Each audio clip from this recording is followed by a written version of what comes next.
देश के जाने माने शीर्ष लघु कथाकार और बिहार की धरती पर पिछले 54-55 वर्षों से साहित्य साधना से देश को एक पटना और बिहार को एक स्थान दिलाने वाले परम आदरणीय श्रद्धेय डॉक्टर सतीश राज पुष्करना जी, हम सबका सौभाग्य है कि आज हम सब उनकी 75वीं जन्मोत्सव में इकट्ठा हैं और ये जो अवसर है अमृत महोत्सव का, निश्चित तौर पर उनके जीवन के अमृत को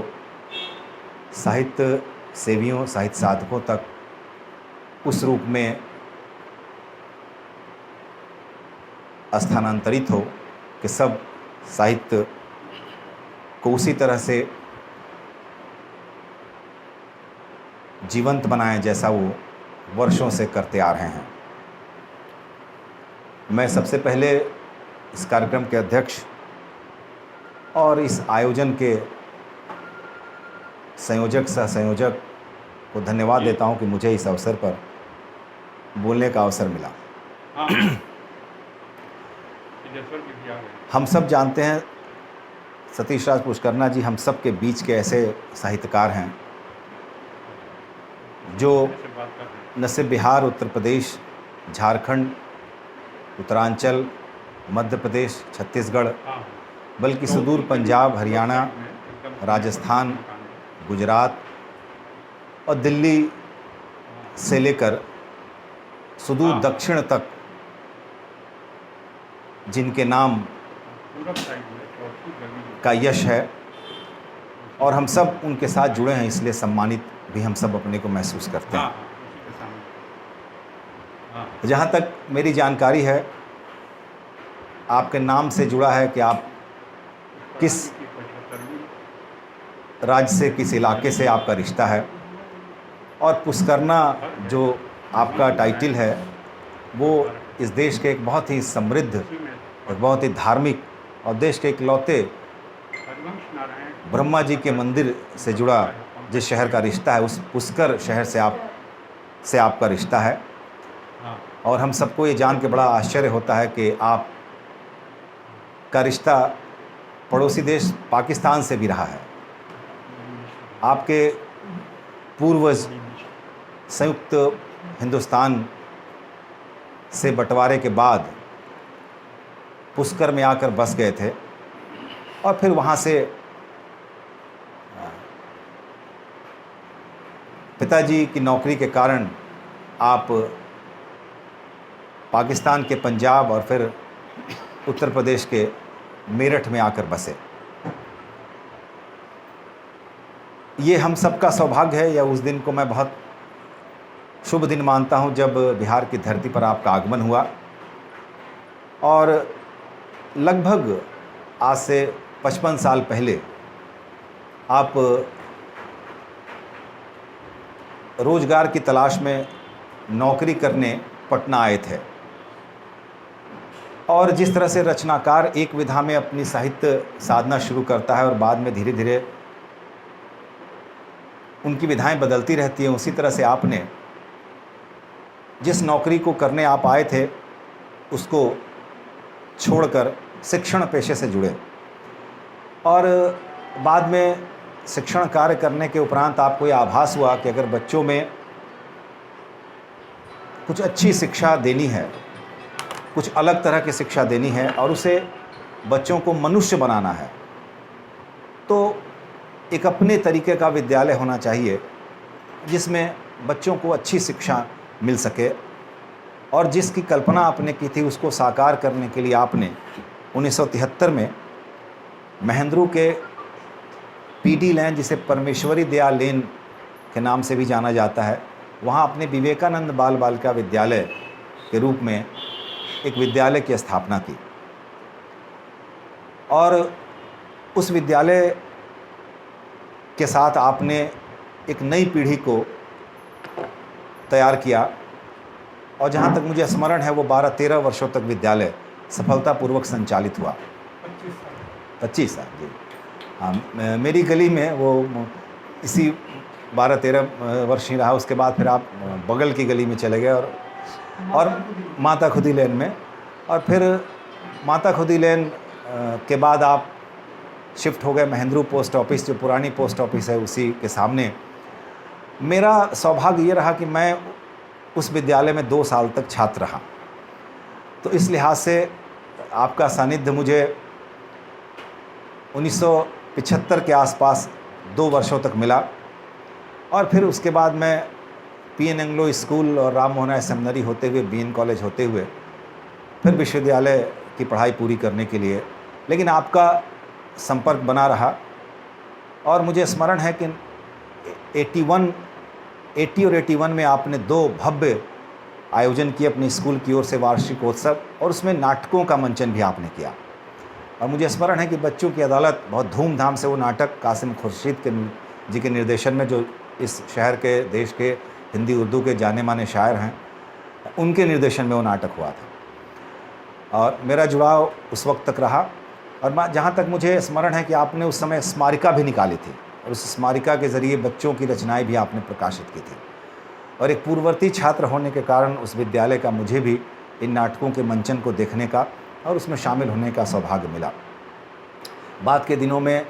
आप प्रकाशन और साहित्य में जम गए। साहित्य के साथ साथ प्रकाशन भी आपने योगदान दिया, और उन रचनाकारों की पुस्तकों को छापने की भरपूर कोशिश की जिन्हें प्रकाशक शायद उतना महत्व नहीं देते थे उन दिनों, जितना आज आप जैसे लोगों के प्रयास से मिलता है। मुझे जहाँ तक स्मरण है, आप निश्चित तौर पर आपका इलाका, न सिर्फ वो महेंद्रू का इलाका, आपका दफ्तर, आपके ऑफिस का टेबल साहित्यकारों के लिए जमावड़ा हुआ करता था, बल्कि दूसरी विधाओं से जुड़े लोग भी यदा कदा वहाँ पहुँचते थे। मैं इन दिनों 80 के 81 के आसपास से रंगमंच पे बहुत ज़्यादा सक्रिय हो गया। उन दिनों में विश्वविद्यालय में पढ़ता था, और आपके कार्यालय की चर्चा हम रंगकर्मियों के बीच भी हुआ करती थी, क्योंकि हम लोगों में से जुड़े कई लोग आपके यहाँ बराबर उठते बैठते थे, और वहाँ की गतिविधियों से हम सब परिचित होते थे। एक तरह से कह सकते हैं आज की तारीख में वो साहित्यकारों, रचनाकारों और ऐसे सभी सृजनशील लोगों का अड्डा हुआ करता था आपका दफ्तर, आपका कार्यालय, जहाँ अगर आज की तारीख में देखें तो देश के कई शीर्ष रचनाकार वहाँ पर बराबर चाय की चुस्कियों के साथ आपके सानिध्य में, आपकी अध्यक्षता में चर्चा विमर्श में शामिल होते थे। मुझे जहाँ तक स्मरण है कि जानकी वल्लभ शास्त्री जी बराबर वहाँ आते थे, वर्मा जी जो अरविंद अज्जुल के पिताश्री थे वो वहाँ बराबर बैठते थे, और उस समय के युवा रचनाकार जिनमें शायद ही कोई नाम छूटे, चाहे वो अवधेश प्रीत हों, यहाँ तक कि हमारे आज के अध्यक्ष आदरणीय शिव नारायण जी हों, या वो तमाम लोग उर्दू के अच्छे शायर जिनसे हम सब, अजीमावादी और भी कई, ये हालांकि कह सकते हैं कि आप ही जैसे लोगों के कारण महेंद्रू बहुत ही एक समृद्ध, जिसे मैं कह सकता हूँ आज की तारीख में गर्व से कि वो साहित्य घराना है महेंद्रू, उसके आप फाउंडर्स में से भी एक हैं। और जहाँ तक मुझे स्मरण है कि आपको ये शब्द व्यंग में किसी साहित्यकार ने कहा था कि आप तो घराना एक एस्टैब्लिश कर रहे हैं, और आपने इसी का जवाब प्रत्युत्तर के रूप में आपने अपने घर का नाम लघु कथा नगर, अपने कार्यालय सह आवास का नाम लघु कथा नगर रख लिया था। और उस महेंद्रू पुरानी पोस्ट ऑफिस के पास के मकान से जब आप स्थानांतरित हुए सन 2000, लगभग 2000 में जब आपने प्रेस को बाइंड अप कर दिया, तब आप महेंद्रू से भी आपका रिश्ता बना रहा। और भिकना पहाड़ी में उस गली में आप आ गए, जिस गली में उस गली से मेरा रिश्ता वहाँ आपके आगमन से पूर्व से था, क्योंकि उस गली में ही आचार्य रंजन सूरिदेव जी रहा करते थे। रंजन सूरिदेव जी भी उस गली में बहुत लंबे समय तक रहे, बाद में फिर वो कंकड़बाग की तरफ प्रस्थान कर गए। लेकिन वो उनकी कमी आपने पूरी की उस गली की, जो गली आज डॉक्टर एजाज़ अली के गली के नाम से जाना जाता है, उनके नाम से वो प्रसिद्ध हो चुका है। लेकिन उस गली को आपने देश के अच्छे साहित्यकारों के बीच लोकप्रिय किया तो आपकी मौजूदगी ने किया। आज भी आपका वो आवास लोककथा नगर के नाम से जाना जाता है और बहुत सारी स्मृतियाँ पिछले 2 दशक में, 20 वर्षों में आपके आवास से शायद ही ऐसा कोई बड़ा साहित्यकार उस गली में आपके घर पर शायद ना आया हो। ये आपकी जो सकारात्मक सोच है साहित्य के प्रति, रचनाकारों के प्रति, उसका 73 से मैं गवाह हूँ। और किसी भी व्यक्ति को समझने के लिए 2-4 महीने, 2-4 साल काफ़ी होते हैं, और मैं तो कह सकता हूँ कि लगभग 4 दशकों से या उससे भी ज़्यादा समय से आपको देख रहा हूँ। ये मेरा दूसरा सौभाग्य है कि आपने जब 25 साल पूरे करने के बाद प्रगतिशील लघु कथा मंच, जिसको आपने 1988 में इस्टेब्लिश किया था, वो जब आपने घोषणा कर दी कि अब इसको बंद करना है, तो मुझे ये बात अच्छी नहीं लगी कि जिस आप पौधे को सींच कर वृक्ष बनाते हैं उसको फिर अचानक एकाएक, वैसा ही निर्णय है मेरी समझ से जैसे आप किसी वृक्ष को काटने का आदेश करते हैं कि अब हमको यहाँ इस जगह में अपार्टमेंट खड़ी करनी है या मकान बनाना है तो वृक्ष को काट दिए जाए। और जिस तरह से वृक्ष को काट कर, खेतों को पाट कर हम अपार्टमेंट खड़ी करते हैं, मेरी समझ वही थी। तो मैंने इसका विरोध किया और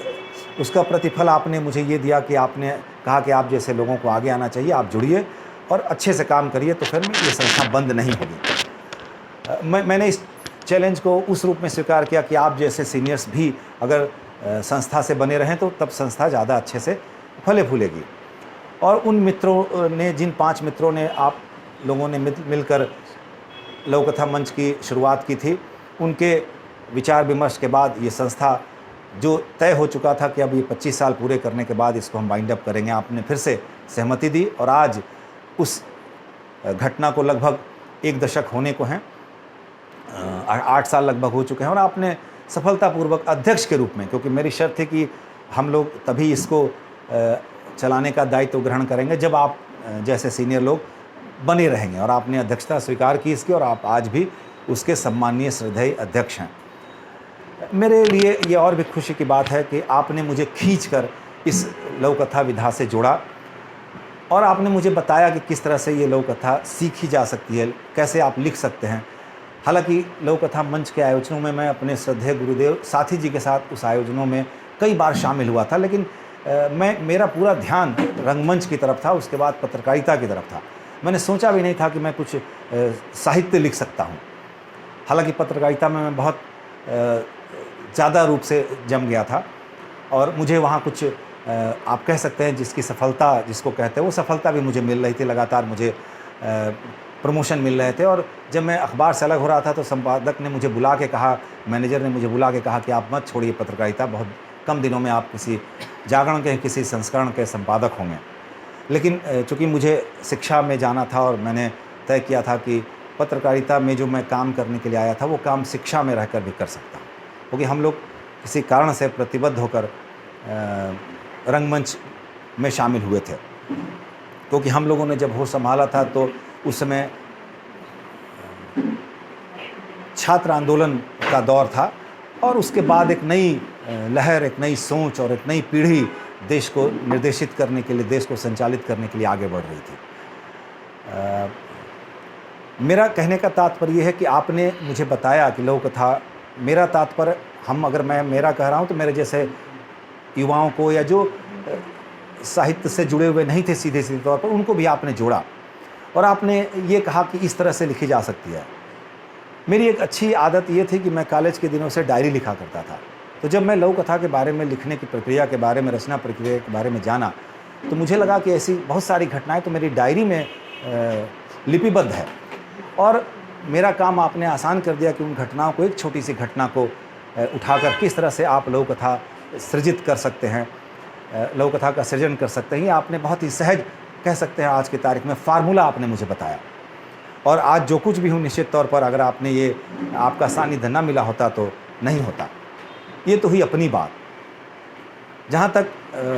मुझे लगता है कि और भी कई वक्ता है, मैं कम से कम मैं अपनी बात ख़त्म करना चाहता हूँ। वैसे आप पे तो बोलने का अगर मुझे अवसर मिले तो मैं कई दिन तक बोल सकता हूँ, लेकिन मुझे क्योंकि मैं ऐसे लोगों में हूँ, शहर के लोगों में, जिसने हर दूसरे दिन या अगर हर दिन आपके सुबह की चाय आपके साथ पीने का अवसर मुझे मिलता है। और सिर्फ चाय पीना तो एक बहाना होता है, लंबी बातचीत भी होती है। और जब भी,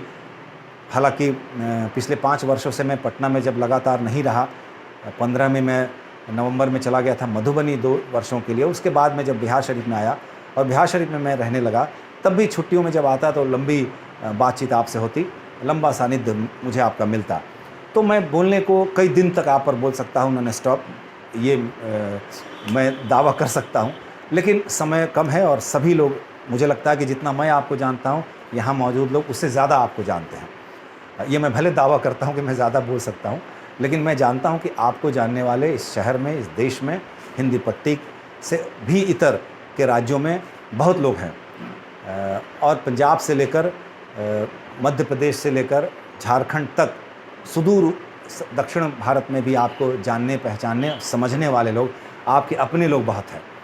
ये हम सब का सौभाग्य है कि आपने बिहार को कर्मभूमि बनाया और बिहार को आपने इतना कुछ दिया। बिहार की जो कई चीज़ों के लिए पहचान है, वो आज अगर पहचान एक है तो हम कह सकते हैं कि बिहार में हमारे पास सतीश राज पुष्करना है, जिन्होंने लघु कथा को एस्टैब्लिश किया। तो बहुत सारी यादें हैं, बहुत सारे ऐसे अवसर और भी आएंगे जब हम लोग आपके बारे में और विस्तार से चर्चा करेंगे। ये हम इस लॉकडाउन में, कोरोना पीरियड में, लॉकडाउन के बाद भी आपने 1 महीना पूरा समय बिहार को दिया, पटना को दिया। और हम सबका ये सौभाग्य है कि हम सब ने, वीरेंद्र भारद्वाज जी, शिवनारायण जी भी मौजूद थे उस दिन। हम लोगों ने आपका 75वां जन्मदिन मनाया, जिस दिन ऑफिशियली जन्मदिन, उस दिन जिस दिन आप मनाते हैं 5 अक्टूबर को। और आज ये बहुत बृहद आयोजन है, अमृत महोत्सव। और किसी भी साहित्यकार के लिए, मुझे लगता है देश के गिने चुने साहित्यकारों के अमृत महोत्सव मनाए जाते रहे हैं। इसमें एक हंस के संपादक राजेंद्र यादव जी भी रहे हैं। तो ये हम सबका सौभाग्य है कि हमारे बीच के साहित्यकार, हमारे अपने साहित्यकार, हमारे अपने अभिभावक, हमारे अपने अध्यक्ष, हमारे अपने प्रिय, हमारे अपने महेंद्रो घराना के संस्थापक के अमृत महोत्सव में हम सब इकट्ठा हैं। और ये सौभाग्य यति जी और पंकज प्रियम जी ने हम सबको दिया है, आदरणीय शिवनारायण जी ने दिया है। हम इसलिए और भी मैं अपने को धन्य मानता हूँ। मैं फिर से आप सब लोगों से, जिनसे जुड़े संस्मरण मैं नहीं सुना सका, और हो सकता है जो लोग मुझसे ज़्यादा और सुनने की अभिलाषा रखते हों, वो मैं उतना नहीं बोल पा रहा हूँ, क्योंकि इतने हैं सारे, कह सकते हैं आप कि मेरे पास इतने सारे मोती हैं कि मैं किन मोती को आपके समक्ष प्रस्तुत करूं। मेरे पास इतने पुष्प हैं कि उनमें से किनको चुनकर आप सबको अर्पित करूं इस अवसर पर, ये मेरी समझ में अभी नहीं आ रहा। इसलिए मैं आप सबसे इस उम्मीद में कि हमारे अध्यक्ष जी शतायु हों, और जब भी पटना इनको बुलाएगा, बिहार इनको पुकारेगा, ये आएंगे, हमारे अध्यक्ष बने रहेंगे। और तमाम वो उन गतिविधियों के बावजूद पटना को, बिहार को उसी तरह से प्राथमिकता देंगे जैसे कि आपने सभी साहित्य विधाओं के बीच में लघु कथा को दी है। क्योंकि हम सब जानते हैं आप आलोचना में, कहानी में, गीत में, यहाँ तक कि हाइकू और ताका में भी आपकी उतनी ही पैठ है जितनी कि लघु कथा में। हाँ, ये बात अलग है कि हम सब लघु कथा से जुड़े हैं, विशेषकर मैं तो लघु कथा के बारे में, मेरी राम यतन जी हों या शिवनारायण जी हों, ये सब मेरी बारी तो बाद में आई है। आप लोग इनके पहले सहयोगी रहे। भगवती प्रसाद द्विवेदी जी, जहाँ तक मुझे जानकारी है कि पटना में आगमन ही हुआ था तो आप ही के निवास से इनका आगमन हुआ था। फिर इन्होंने पूरी ज़िंदगी यहाँ सर्विस की और अब रिटायर हो गए हैं। तो कहने का अर्थ, ऐसे तमाम बड़े लोग, आज अगर भगवती प्रसाद द्विवेदी जी बड़े साहित्यकार हैं, तो इनसे समान और इनसे कई पहले की पीढ़ी के इनके समकक्ष और भी बड़े साहित्यकार, जो सब उस महेंद्रू के आपके निवास से, आपके कार्यालय से बैठकर, निकलकर, वहाँ संपादित होकर, वहाँ अपनी रचनाओं को परिमार्जित कराकर वहाँ से आगे बढ़े हैं। ये हम सबका सौभाग्य है कि आपका हमें सानिध्य मिलता है, आपका आशीर्वाद मिलता है। मैं बहुत बहुत मंगल कामनाएं करता हूँ और इस आयोजन के लिए आप सबको पुनः धन्यवाद करता हूँ, आपके प्रति शुभकामना करता हूँ।